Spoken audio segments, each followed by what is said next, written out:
Hi, so what I'm going to show you how to do today is to find primary source information from the Google News archive. So the first thing you want to do is go to news.google.com, and it's going to just bring up a general news area, and you can do a search up here. But we want to do an advanced search to get information from the Google News archive.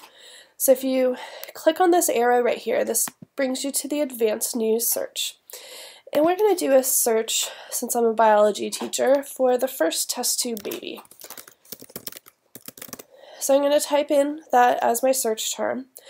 But now what I'm going to do is I'm going to change the date added to a specified date.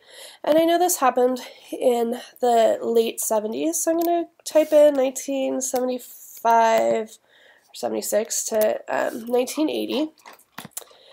And for the source, this is the important part, here you need to write in Google News Archive.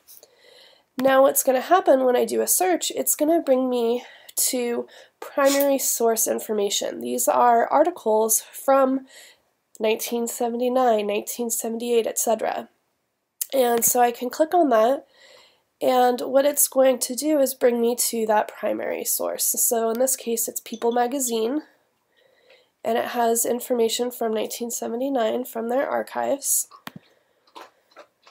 I could also look down here to this newspaper, Pittsburgh Post-Gazette from 1978. What's cool about this is that it kind of highlights for me where it's talking about the baby, and I can look through the actual newspaper article and kind of scan around using this here on the right. So what Google has done is they've scanned in a lot of microfiche from newspapers and things like that. The Google News Archive works back to about like the mid-1800s, I believe, is when it first kind of started. You're not going to find everything in here, but it's a great source to find those primary source articles, especially when you're trying to incorporate more Common Core into your curriculum.